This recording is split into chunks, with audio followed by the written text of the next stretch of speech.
How are you all today?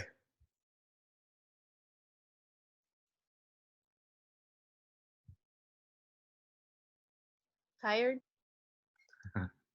That's one of the more honest responses I've gotten recently. Are you getting sleep? Somewhat?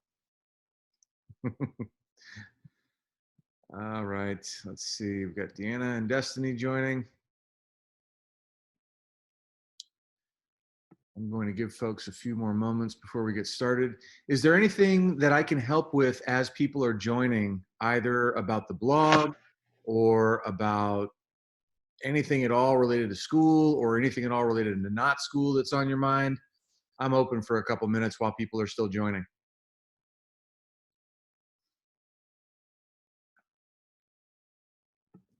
I missed yesterday due to an AP test. So can someone or maybe Dr. Preston catch me up on what I missed? Or I read the blog a bit. I had a chance after my AP one today, and we learned about what the real meaning of catch-22 is. If someone can explain that. Oh, that was a good one. Who wants to take a shot at that?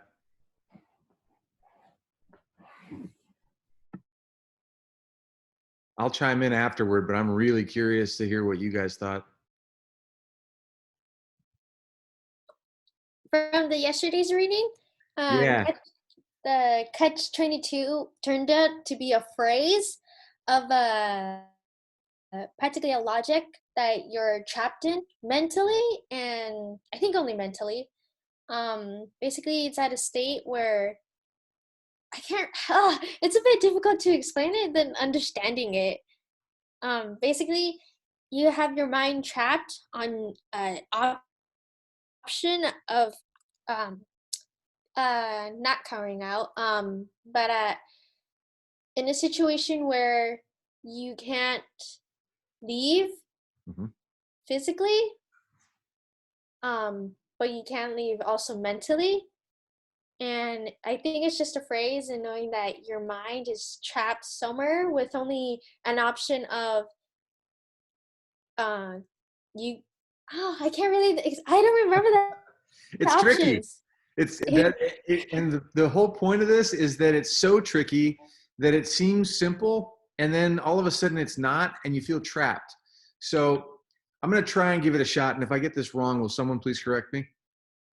Mhm. Okay. So the idea was that the men could only fly. Sorry, let me start over. See, it's hard. The men could only get out of flying missions if they were crazy. Yeah. Now, none of the men wanted to fly a mission because every time they flew a mission, people would shoot at them and they would be afraid of getting killed, right? So on the one hand, they would have to be crazy to fly the missions in the first place. Now, the catch-22 was if they wanted to get out of flying the missions, they would have to ask Doc Danica, the medical doctor, to get out of the missions. But if they asked to get out of flying the missions, well, that would mean they weren't crazy because only a crazy person would want to go fly the missions. So if they asked to get out of flying the missions, Dr. Nika would say, no, you have to fly the mission because you're not crazy. So either way, they were stuck and they were going to have to fly the mission. You explained it better than me. Well, I've been at this for longer, but that's why I'm here. Deanna, does that make, well, I shouldn't say does that make sense, but was that clear? Yeah, it is. Thank you. Okay. That's kind of like only a crazy person would want to go lick the drinking fountains at school during the coronavirus. So you would only do that if you were crazy. And if you wanted to get out of that, all you would have to do is ask. But if you asked, then you wouldn't be crazy. So then you'd have to go do it. That's tricky. Yeah, right. And so even Yossarian, when Dr. Nika explains this, even Yossarian, his response, does anyone remember what his, the way he reacted to this? He let out a low whistle and said, wow. And let's see if I can find his exact words here.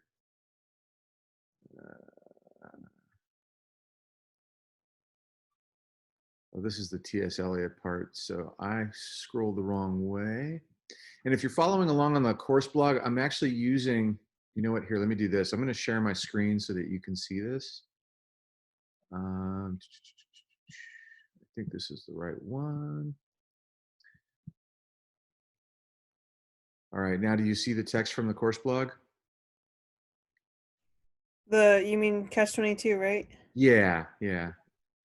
So if you follow my cursor, I'm on page 29 and I'm scrolling down to what I think is going to be the right spot. Okay, so here we go. There was only one catch, and that was catch 22, which specified that a concern for one's own safety in the face of dangers that were real and immediate was the process of a rational mind, or was crazy and could be grounded. All he had to do was ask. And as soon as he did, he would no longer be crazy and he would have to fly more missions. Or would be crazy to fly more missions and sane if he didn't, but if he was sane, he had to fly them. If he flew them, he was crazy and didn't have to. But if he didn't want to, he was sane and had to. Yossarian was moved very deeply by the absolute simplicity of this clause of catch 22 and let out a respectful whistle. That's some catch, that catch 22 observed. It's the best there is, Dr. Nika agreed. Now, yesterday, I all of a sudden realized something, and it was a very happy moment for me, which is so that I can save my voice a little bit and make believe that we're actually in class together. Since we can all see this on the screen, I'm looking for somebody to help me out. Who'd like to read a little bit, starting with Hungry Joe? And I'll do the scrolling if you want to read it on my screen, but is there anybody whose screen is large enough and who's willing? And we'll do this just like we did it in class, and I'll interrupt with questions and ideas if you want, and so can anybody else. Sure, I can do it. I can read off your screen. Awesome, go for it. Okay. Hungry Joe did have 50 missions, but they were no help. He had his bags packed and was waiting again to go home. At night, he had an eerie, ear-splitting nightmares that kept everyone in the squadron awake. But Hoople, the 15-year-old pilot who had lied about his age to get into the army and lived with his pet cat in the same tent with Hungry Joe. Hoople was the light sleeper, but he claimed never heard Hungry Joe scream. Hungry Joe was sick. So what? Dr. Nika snarled resentfully. I made it, I tell you. 50 grand a year. I was knocking down and almost all of it tax-free, since I had made my customers pay me in cash. I had the strongest trade association in the world backing me up. And look what happened. Just when I was all set and ready to start stashing it away, they had to manufacture fascism Right. and start a war horrible enough to affect even me. I gotta laugh when I hear someone like Hungry Joe screaming his brains out every night. I really gotta laugh. He's sick. How does he think I feel? Now, I'm sorry to interrupt you, but I gotta point this out. So, first of all, what is fascism? Does anyone know? I feel like I should, because I recognize that word from history. I hope so. It's kind of a big deal, right? Yeah. And by the way, I should tell you that normally when I'm looking at the text, I feel like I'm looking toward the camera, but to see you all or your names, I have to kind of look over here. So if it looks like I'm looking off into the distance or being all sketchy, that's why. Does anyone remember in history which country is most famously associated with fascism? Was it Russia? No, that was like communism and socialism. Yeah. Germany? Yeah. Is that one? Yeah. Hey, good to hear from you today. So it was Germany in World War II, right? With the Third Reich and Adolf Hitler? Yeah. Okay. Yeah. So Dr. Nika is so unbelievably selfish that, they had to make fascism like it's a problem for him personally. And then he has so little empathy that when he hears someone like Hungry Joe, who's clearly tormented and screaming his brains out every night, what is his response? I really got to laugh. He's sick. How does he think I feel? Oh, nice job, Doc. All right, Deanna, keep going. Okay. Hungry Joe was too firmly embedded in calamities of his own to care how Dr. Danica felt. There were noises, for instance. Small ones enraged him, and hollered himself hoarse at our feet for the wet. Sucking sounds of he made puffing on his pipe. At Orr for tinkering. At McWatt for the explosive snap he gave each card, and he turned over when he dealt the blackjack or a poker at Dobbs for letting his teeth chatter as he went blundering clumsily about bumping into things. Hungry Joe was a throbbing, ragged mess of motile how do you pronounce that? Irritability. The steady ticking of a watch in a quiet room crashed like torture against his unshielded brain. Listen, kid, he explained harshly to Hoople very late one evening. If you want to live in this tent, you've got to do like I do. You got to roll your wrist watch up in a pair of wool socks every night and keep it on the bottom of your foot locker on the other side of the room. Hoople thrust his jaw out defiantly to let Hungry Joe know he couldn't be pushed around, and then did exactly as he had been told. Hungry Joe was a jumpy, emaciated? Like super thin. Oh, super thin. Okay. A wretch with his fleshless face of dingy skin and a bone-twitching veins squirming I can't say that. What's Subcutaneously. Subcutaneously, and the blackened hollows behind his eyes like severed sections of a snake. It was a desolate, cratered face. It's gone. Sorry about that. Let me get that back. I was trying to let someone into the waiting room and I accidentally changed the whole view. So I'm going to go back to share screen and that one. And hopefully that works. There we go. Okay, where is it? So you were right there? Yeah, it was a desolate, cratered face. Sooty, like with ash. Oh, sooty with care like an abandoned mining town. Hungry Joe ate voraciously, gnawed incessantly. So when he eats voraciously, it's like he's just hungry and putting it all in his face. Incessantly means nonstop. But before you keep going, I've got a question, because we just read a book not too long before the closure that featured soot in a specific place. Does anyone remember where we saw that?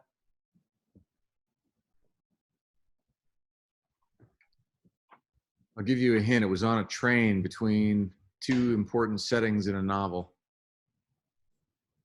Ash and soot. And there were two giant eyes looking over it.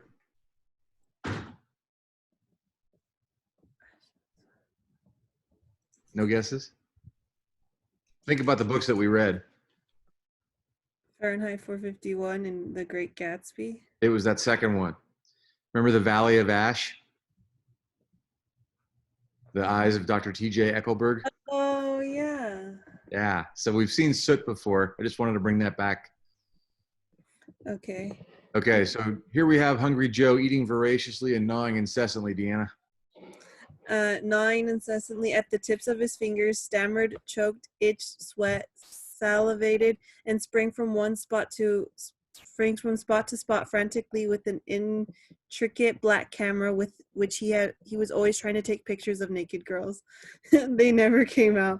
He was always forgetting to put film in the camera or turn on lights or remove the cover from the lens opening. It wasn't easy persuading naked girls to pose, but Hungry Joe had the knack. Me, big man, he would shout. Me, big photographer from Life magazine. Big picture on heap big cover. CCC. Hollywood star. Multi-dinero. Multi-divorces. Multi-ficky-fick all day. Few women anywhere could resist such wily cajolery. Wily cajolery. Cajolery? Yeah, wily means tricky, like Wile E. Coyote. And cajolery means persuasion. Okay. And prostitutes would spring to their feet eagerly and hurl themselves into whatever fantastic poses he requested for them. Woman killed Hungry Joe. His response to them as sexual beings was one of the frenzied worship and idolatry. Idolatry, meaning he idolized them. Okay. They were loyal. They were lovely, satisfying, maddening manifestations of the miraculous instruments of pleasure too powerful to be measured, too keen to be endured, and too exquisite to be intended for employment by base, unworthy man. He could interpret their naked presence in his hands only as a cosmic oversight destined to be Rectified or corrected. rectified, and rectified speedily, and he was driven always to make what carnal use of them he could in the fleeting moment or two he felt he had before someone caught wise and whisked them away. He could never decide whether to frugal them or photograph them, for he had found it impossible to do both simultaneously. In fact, he was finding it almost impossible to do either, so scrambled were his powers of performance by a compulsive need for haste that invariably possessed him. The pictures never came out, and Hungry Joe never got in. The odd thing was that the civilian life Hungry Joe really had been a photographer for Life magazine. He was a hero now, the biggest hero the Air Force had. Yossarian felt for he had flown more combat tours of the duty than any other hero in the Air Force had. He had flown 6 combat tours of duty. Hungry Joe had finished flying his first combat tour and his duty when 25 missions were all that were necessary for him to pack his bags, write happy letters home, and begin hounding Sergeant Towser humorously for the arrival of the order rotating him back to the States. While he waited, he spent each day shuffling rhythmically around the entrance of the operations tent, making boisterous wisecracks to everyone who came by, and joyously,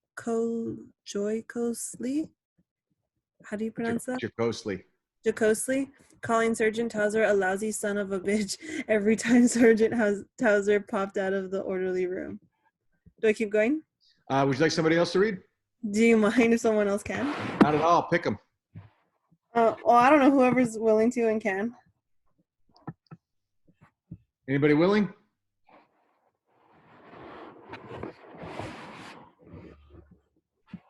It's awfully quiet. All right, I'll do it. Hungry Joe had finished flying his first 25 missions during the week of the Salerno beachhead. When Yossarian was laid up in the hospital with a burst of clap he had caught on a low-level mission over a whack in bushes on a supply flight to Marrakesh. That probably needs some explanation. So, clap is slang for an STD, and a low-level mission over a whack. A WAC is short for WAC, Women's Air Corps. So basically what that means is that Yossarian was in the bushes with a woman in the service, and that's how he got that problem. Yossarian did his best to catch up with Hungry Joe and almost did, flying 6 missions in 6 days. But his 23rd mission was to Arezzo, where Colonel Nevers was killed. And that was as close as he had ever been able to come to going home.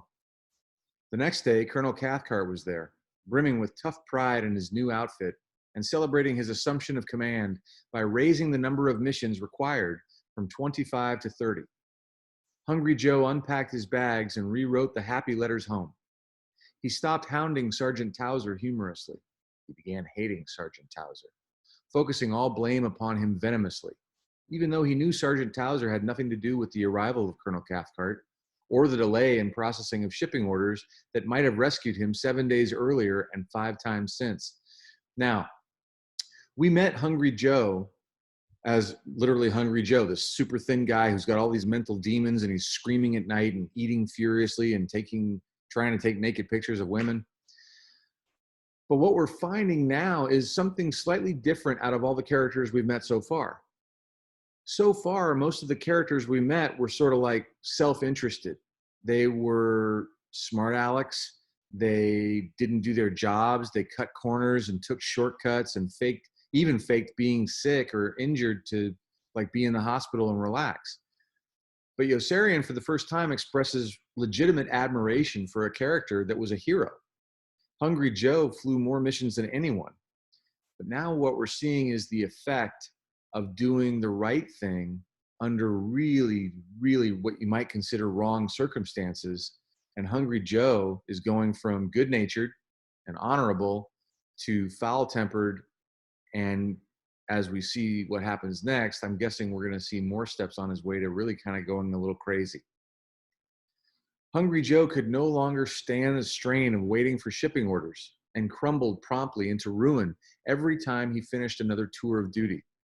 A tour of duty is usually 25 or 50 missions, and then you're considered complete and you're ready to go home. So he would finish 25 or even 50 missions and expect to go home and then not be sent home. Each time he was taken off combat status, he gave a big party for the little circle of friends he had.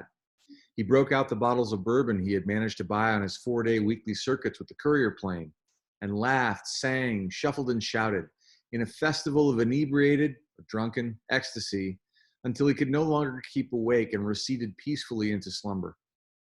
As soon as Yossarian, Nately, and Dunbar put him to bed, he began screaming in his sleep. In the morning, he stepped from his tent looking haggard, fearful, and guilt-ridden, an eaten shell of a human being rocking perilously on the brink of collapse. The nightmares appeared to Hungry Joe with celestial punctuality every single night he spent in the squadron, throughout the whole harrowing ordeal when he was not flying combat missions and was waiting once again for the orders sending him home that never came. Impressionable men in the squadron like Dobbs and Captain Flume were so deeply disturbed by Hungry Joe's shrieking nightmares that they would begin to have shrieking nightmares of their own, and the piercing obscenities they flung into the air every night from their separate places in the squadron rang against each other in the darkness, romantically like the mating calls of songbirds with filthy minds. Colonel Corn acted decisively to arrest what seemed to him to be the beginning of an unwholesome trend in Major Major's squadron. The solution he provided was to have Hungry Joe fly the courier ship once a week, removing him from the squadron for 4 nights, and the remedy, like all Colonel Corn's remedies, was successful. Now, if you weren't here yesterday, one of the things we pointed out was how the author likes to have fun with names. So if you think about it, Colonel Corn, like Colonel of Corn, haha. Every time Colonel Cathcart increased the number of missions and returned Hungry Joe to combat duty, the nightmares stopped, and Hungry Joe settled down into a normal state of terror with a smile of relief. Yossarian read Hungry Joe's shrunken face like a headline. It was good when Hungry Joe looked bad, and terrible when Hungry Joe looked good. Hungry Joe's inverted set of responses was a curious phenomenon to everyone but Hungry Joe, who denied the whole thing stubbornly. Who dreams, he answered, when Yossarian asked him what he dreamed about. Joe, why don't you go see Dr. Nika? Yossarian advised. Why should I go see Dr. Nika? I'm not sick. What about your nightmares? I don't have nightmares, Hungry Joe lied. Maybe he can do something about them. There's nothing wrong with nightmares, Hungry Joe answered. Everybody has nightmares. Yossarian thought he had them. Every night? He asked. Why not every night? Hungry Joe demanded. And suddenly it all made sense. Why not every night indeed? It made sense to cry out in pain every night. It made more sense than Appleby, who was a stickler for regulations and had ordered Kraft to order Yossarian to take his Atabrine tablets on the flight overseas after Yossarian and Appleby had stopped talking to each other. Hungry Joe made more sense than Kraft, too, who was dead, dumped unceremoniously into doom over Ferrara by an exploding engine after Yossarian took his flight of 6 planes in over the target a second time. The group had missed the bridge at Ferrara again for the 7th straight day with the bomb sight that could put bombs into a pickle barrel at 40,000 feet, and 1 whole week had already passed since Colonel Cathcart had volunteered to have his men destroy the bridge in 24 hours.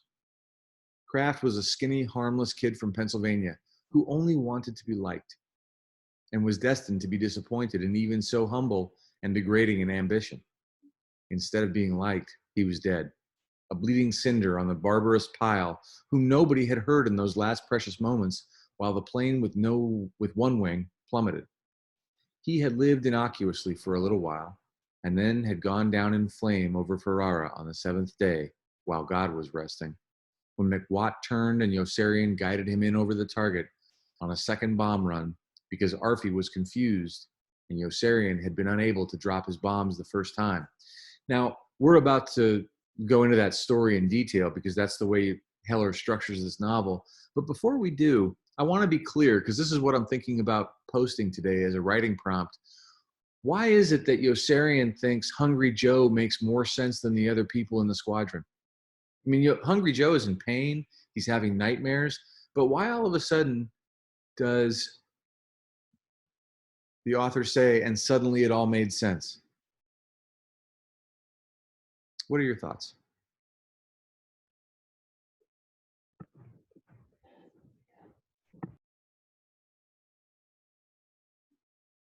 I feel like because Hungry Joe is like the most realistic character we have in this, he's like a like in this like story, like I feel like the way he is like suffering from his nightmares and like screaming at night, like it's kind of like PTSD, like after like having something traumatic happen to them, and he's like coping with it in like the most like realistic way than like the others, while they're just calling each other crazy and just trying to get out of things. And I feel like Hungry Joe is just trying to like cope with what he's feeling in like a different way. Yeah. And don't we have an expectation on the surface in American culture that we need to act like everything's okay even when it's not? Yeah. Yeah. I mean, Jennifer, when I asked you how you were and you said tired, that was like beautifully honest. But what's the one, here's a trick question for you, and I'll remind you I'm recording this. What's the 4-letter word that begins with F that most people say whenever you ask how they are? Fine. Yeah. Thank goodness they got it right. Yes, fine. Except that most of us aren't fine most of the time. And especially in moments of great stress and great grief, you know, during the school closure and the coronavirus, almost 100,000 people in America have died because of this virus. And yet, if you look around, there are like boppy, super cheerful, like, you know, personal trainer types online and everybody telling you that everything should be fine all the time. Well, in the military, there's a special emphasis on this because on one hand, it's understandable. In the Navy SEALs, they say that calm is contagious and you need to get through things. So it makes sense to be positive and calm and act like everything's okay, because the alternative is really hard.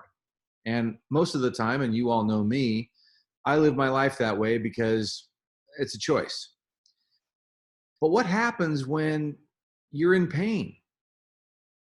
You can't just not be in pain because you want to look good to somebody who you're trying to impress.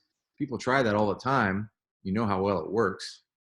So Yossarian actually, in the narrative voice, the omniscient third person narrator in the book, gives us this permission. Suddenly it all made sense. Why wouldn't you have nightmares every night when people you know who are 15 years old, 20 years old, are dying in horrible circumstances for reasons and policies that don't seem to make any sense?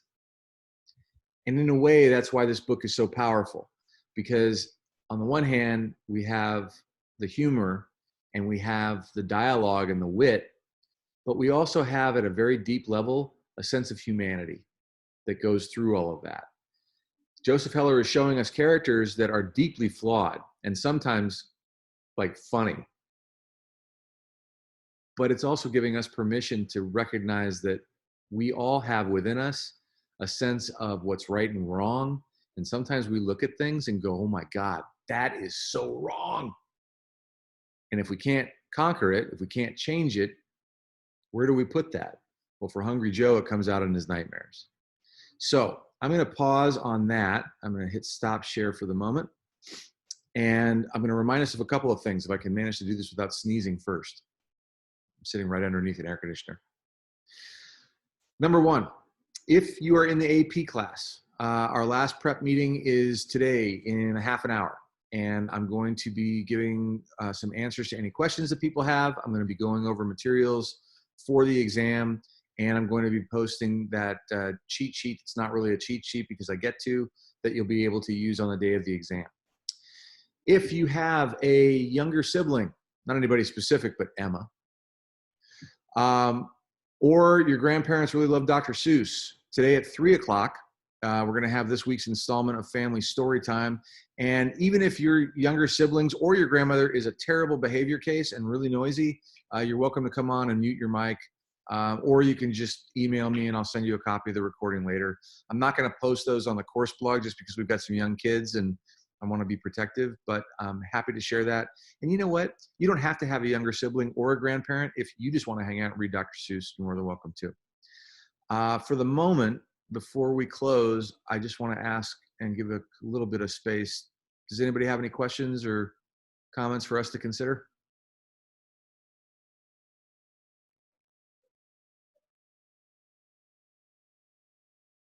Oh, this really is like being back in class. If you think of anything, I'm here. And I don't know that I say it enough. So I want to say thank you to all of you who make the time and space to continue thinking with me and to continue like showing up on your course blogs. If I haven't made a course blog comment on your blog recently, it's only because I haven't gotten to it yet, but I've been making more comments on more people's blogs. I'm super impressed with what I'm reading. Thank you for continuing. And if there's nothing else, I'll see you tomorrow. No, I won't see you tomorrow. I'll see you either at 2 if you're in the AP class, or I'll see you Monday at 1 o'clock. We Okay, good? bye, Preston. Okay. Bye for now. Have a good one. Bye.